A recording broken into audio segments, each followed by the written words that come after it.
Hola, mi nombre es Yoharly Sánchez y el día de hoy, junto a mis compañeros Anthony Cuevas, Luis Reynoso y Frederick Martínez, les estaré hablando sobre algunos temas del mecanismo biológico del desarrollo embrionario. En específico, les estaremos hablando sobre el proceso de inducción embrionaria, la determinación y diferenciación, la migración celular, la proliferación y, por último, la apoptosis. Para empezar, yo les estaré hablando sobre la inducción embrionaria. Esta es un proceso fundamental en el desarrollo embrionario que implica la interacción entre células y señales moleculares para la formación de estructuras complejas durante la embriogénesis, para la diferenciación y la especialización de los diferentes tejidos y órganos que van a componer el cuerpo humano, el embrión como tal. La misma tiene lugar durante las primeras etapas del desarrollo embrionario, específicamente en momentos cruciales como lo es la gastrulación, donde se establecen las capas germinales que son el ectodermo, el mesodermo y el endodermo. Y cada una de estas capas germinales tiene el potencial de formar diferentes tipos de tejidos y órganos. Para que el proceso de inducción embrionaria se dé, es necesario o son necesarios dos tipos de células, las cuales son la célula inductora, que es capaz de sintetizar y liberar al medio una molécula señal, y por otro lado la célula competente, que da respuestas a esas señales liberadas por la célula inductora a través de los receptores que pueden ser que pueden estar en su membrana o en su interior. Para que esto ocurra, o para que ocurra como tal la inducción, se necesita que tanto la célula inductora como la célula competente estén se relacionen en el mismo espacio y tiempo. Las células inductoras provocan un cambio en el destino de otro grupo de células adyacentes, las células competentes. Este cambio puede ser tanto en su forma como en su tasa mitótica o destino final, lo que conduce a la formación de diferentes tipos de tejidos y órganos. Por ejemplo, en la formación del sistema nervioso, las células del ectodermo, que inicialmente tienen un potencial para convertirse en epidermis, son inducidas por señales del mesodermo subyacente, para diferenciarse en células neurales. Pero antes de que estas células pasen a formar tejidos y órganos, deben formarse correctamente. Para esto es necesario que la célula empiece a dividirse tanto por mitosis como por meiosis. Y al dividirse, estas pasan por puntos de control que se encuentran en todas las fases en todas las fases de la interfase, y en estas se verifican su correcto funcionamiento. De no funcionar correctamente, la célula entraría en apoptosis, que es un tema que vamos a tratar más adelante.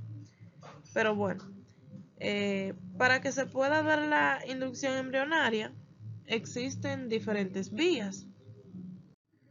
Las vías moleculares implicadas son bastante diversas y complejas, pero algunas de las más destacadas incluyen la vía del factor de crecimiento transformante beta, la vía de señalización WNT y la vía de ácido retinoico. Estas vías consisten en la liberación y la recepción de moléculas señalizadoras, como factores de crecimiento y proteínas morfogénicas, que desencadenan cascadas de eventos moleculares y genéticos que son responsables tanto de la diferenciación celular como del desarrollo de órganos específicos. Ahora les dejo con mi compañero, el cual les estará hablando sobre la determinación y la diferenciación celular. La diferenciación celular es el proceso mediante el cual las células embrionarias adquieren características específicas y se especializan en diferentes tipos celulares, como neuronas, células musculares, células sanguíneas, etc. Durante el desarrollo embrionario, las células madre, también conocidas como células totipotentes o pluripotentes, experimentan una serie de divisiones y señalización celular que las dirigen hacia destinos celulares específicos. La diferenciación y la determinación celular ocurren en diferentes momentos específicos durante el desarrollo embrionario. Para esto hay que entender lo que es la gastrulación. Este es un momento crítico en el desarrollo embrionario. Generalmente ocurre alrededor de la tercera semana en humanos. Durante la gastrulación, el embrión pasa de ser una célula o una estructura de dos capas llamada blastocito a tener tres capas germinales distintas que se llaman ectodermo, mesodermo y endodermo. En este proceso, las células comienzan a diferenciarse en tipos celulares específicos, dependiendo de su posición dentro del embrión y las señales ambientales que reciben. Por otro lado, tenemos lo que es la organogénesis. Esta ocurre después de la gastrulación, aproximadamente entre la tercera y octava semana del desarrollo embrionario humano. Durante esta etapa, las tres capas germinales se diferencian aún más y forman los precursores de diferentes órganos y sistemas del cuerpo, como el sistema nervioso, el sistema cardiovascular, los sistemas digestivo y respiratorios, entre otros. La diferenciación celular se produce de manera más específica y refinada, dando lugar a la formación de tejidos y estructuras complejas.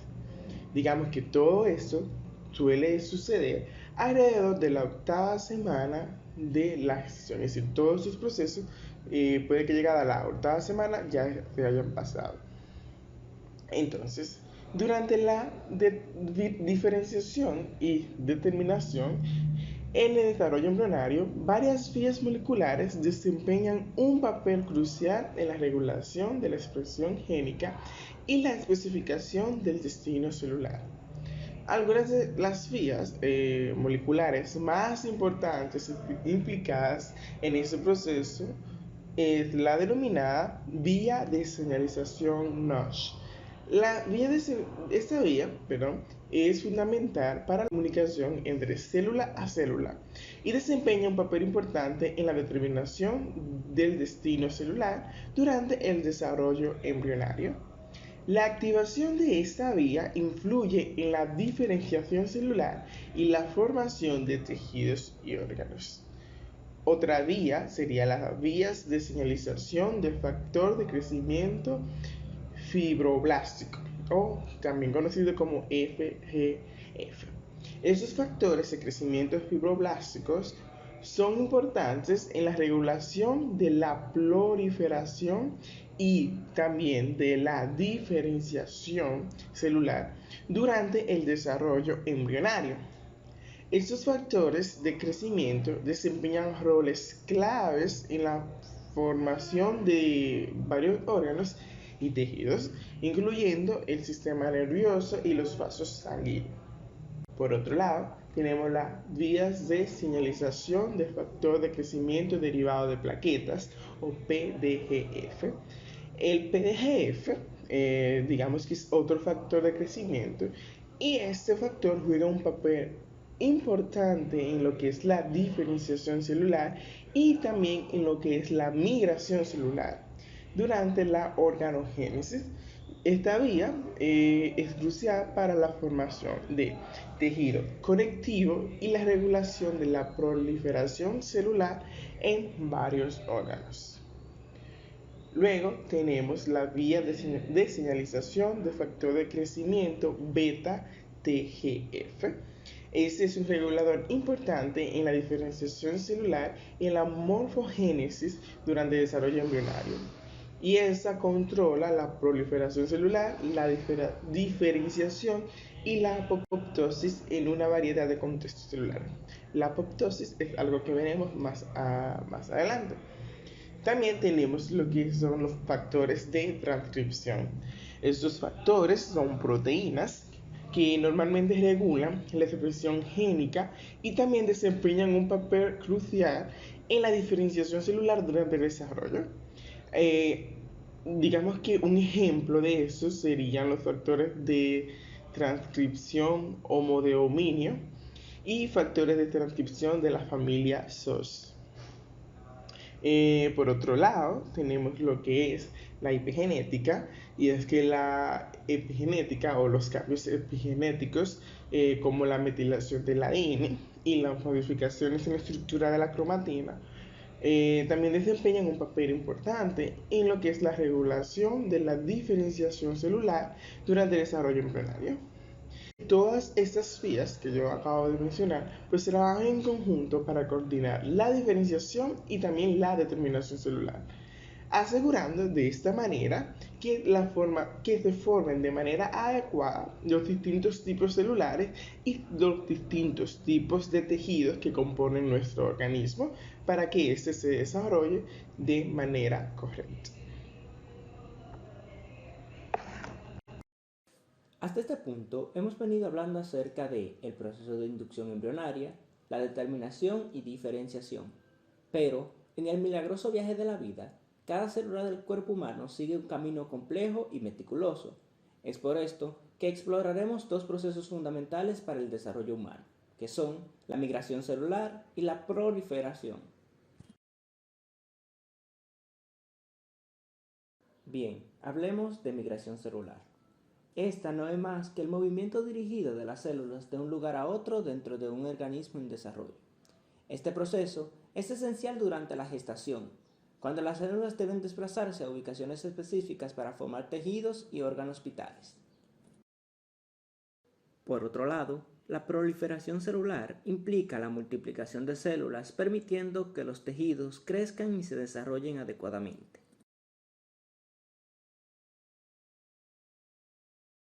Sí, hasta aquí vamos bien, pero ¿cuándo ocurre todo esto? Bueno, durante la gestación, la migración celular y la proliferación son prominentes desde las primeras etapas del desarrollo embrionario, es decir, desde la concepción hasta la formación completa del feto. Estos procesos ocurren de manera coordinada y precisa. En estos procesos existen vías moleculares implicadas, y es que tanto en la migración celular como en la proliferación, estas vías son complejas y altamente reguladas. Se incluyen factores de crecimiento, como el factor de crecimiento epidérmico, por sus siglas en inglés EGF, que estimulan la migración y la división celular. Además, las moléculas de adhesión celular, como las integrinas, juegan un papel crucial al permitir que las células se adhieran y se muevan a través de los tejidos. La migración celular y la proliferación son procesos esenciales durante la gestación, asegurando que cada célula encuentre su lugar adecuado en la creación de un nuevo ser humano. A través de complejas interacciones moleculares y señales precisas, la vida se forma y florece, creando así el milagro de la vida.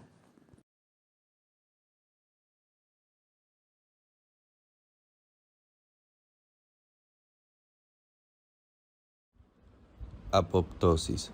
La apoptosis es un proceso altamente regulado a nivel molecular que implica una serie de eventos coordinados para la autodestrucción celular programada. Hay varias vías moleculares que participan en la inducción de este proceso y ejecución de la apoptosis, que las trataremos a continuación. Los mecanismos de la apoptosis son los que les dan pie a las vías moleculares implicadas en este proceso. Estos mecanismos se van a llevar a cabo por unas enzimas llamadas caspasas. Las caspasas se encuentran dentro de las células de forma inactiva y por una serie de señales mediadas por receptores celulares pueden activarse o no, llevando a la destrucción de la célula y de todos sus componentes. Las vías moleculares implicadas en la activación de las caspasas serán la vía interna o mitocondrial y la vía externa o de los receptores de muerte, que están anclados a la membrana citoplasmática. En la vía interna o mitocondrial se va a dar en consecuencia de la liberación del citocromo C hacia el citoplasma. Cuando éste se libera, se activa la vía y ésta estará regulada por dos clases de proteínas, las proapoptósicas y las antiapoptósicas. Y dependiendo de la concentración de estas proteínas, se liberará o no el citocromo C. Las proteínas proapoptósicas son las BACs y las BAC, que estas pueden verse potenciadas por la expresión del gen P53, que es el gen supresor de tumores. Por otra parte, tenemos las proteínas antiapoptósicas, las BCL2, BCLX y MCL1. Y por último, tenemos los sensores, que están los BIN, los BIT, los BAN, los NOXA y PUMA, que también son llamadas proteínas BH3. La otra vía es la vía externa. En esta vía van a estar implicados los receptores denominados receptores de muerte, que se encuentran en la membrana plasmática y tienen un control citoplasmático. Los principales receptores son los TNF1 y estas siglas significan factor de necrosis tumoral. Por otra parte, tenemos los receptores FAS, que también se le pueden llamar CD95. Bien, ahora vamos a pasar a la explicación del proceso de apoptosis por vía interna o mitocondrial. Este proceso inicia por la falta de señal de supervivencia de una célula o por una irradiación, como lo pueden ser los rayos ultravioletas, y dañan el ADN, produciendo un aumento del P53. Sabemos, como mencionamos anteriormente, que el P53 es el gen supresor de tumores. Este va a detectar el daño del ADN y que cuando se detecta este daño, lo que va a hacer es aumentar la expresión de las proteínas proapoptósicas, que en este caso son las BACs y las BAC. Entonces, en el caso de que haya un estímulo por falta de señales de supervivencia y daño en el ADN, además del aumento de la expresión del P53, lo que va a ocurrir es que los sensores de BH3 van a detectar el daño del ADN. Entonces vamos a tener un aumento del P53 y además la detección de los receptores solo BH3 del daño celular. Esto es lo que va a producir que haya, como bien dijimos recién, un aumento de las proteínas proapoptósicas, que en este caso serán las BACs y las BAC, que están identificadas de color verde. Estas producirán un poro en la mitocondria, que se le llama poro de transición de la permeabilidad mitocondrial, y este poro, como bien dijimos, marcado en verde, lo que permite es que el citocromo se salga del interior de la mitocondria hacia el citoplasma. Entonces, una vez que este citocromo se sale hacia el citoplasma, lo que va a hacer es producir la activación de las caspasas. En el caso de la vía interna, la caspasa que se va a activar es la iniciadora, que va a ser el número 9, y se va a producir la cascada de caspasas que va a llevar las caspasas ejecutoras que producen la apoptosis. Bien, ahora vamos a estar tratando la apoptosis por vía externa, extrínseca o por receptores. Supongamos que esta es la célula que va a entrar en apoptosis. Esta célula se detectó el daño celular que hay y esta va a entrar en apoptosis. Entonces, aquí tenemos el receptor FAS, que dijimos que teníamos dos: el factor de necrosis tumoral 1 y el receptor FAS. Pero en esta vamos a ejemplificar con el receptor FAS. Entonces, el FAS ligando va a entrar en contacto con el receptor FAS. El FAS ligando es este en amarillo. Entonces, lo que va a ocurrir a nivel intracelular con los dominios citoplasmáticos es que van a ocurrir una serie de procesos que van a unir tres receptores FAS, y estos tres receptores FAS a nivel citoplasmático van a configurar un sitio de unión a una proteína que es esta, la FADD.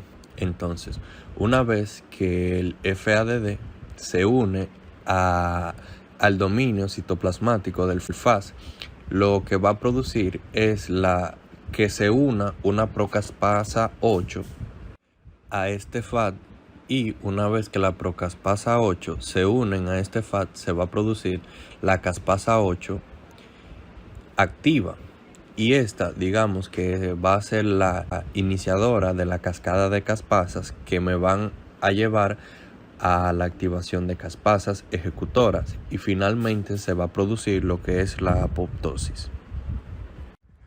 Por otra parte, las fases en la gestación donde interviene la apoptosis son las siguientes. Y en primer lugar tenemos la fase de la blastulación. En la implantación, después de la fertilización, el óvulo fertilizado se divide y forma una estructura llamada blastiocisto. Durante la implantación en la pared del útero, algunas células del trofoblasto pueden experimentar apoptosis para facilitar la integración con el tejido materno. También se puede evidenciar en lo que es la embriogénesis temprana. Durante la formación de las capas germinales, la gastrulación, las células embrionarias se organizan en capas germinales, que las conocemos como ectodermo, mesodermo y endodermo. La apoptosis juega un papel importante en la eliminación de estas células redundantes y en la formación precisa de estas tres capas. También en la formación de los órganos internos, como el corazón y los riñones. Esta regula la eliminación de las células adicionales para lograr una correcta estructura y una formación adecuada de estos órganos. También podemos ver cómo participa en el desarrollo del sistema nervioso por la muerte neuronal programada. Durante el desarrollo del sistema nervioso, la apoptosis elimina las neuronas excedentes que se generan en exceso durante la neurogénesis. Esto contribuye a la formación de circuitos neuronales específicos y a la conexión neuronal adecuada. Por otra parte, podemos ver que participa en la fase fetal, contribuyendo a lo que es la formación de los dos. Entonces, también podemos evidenciar de que en la fase fetal la apoptosis juega también un papel fundamental, ya que ésta interviene en lo que es la formación de los dedos, separándolos correctamente para que tengan una adecuada formación, donde podamos observar lo que es un feto. Antes de que se dé la apoptosis, en esta etapa podemos notar de que las manos y los pies del futuro bebé se encuentran como si fuera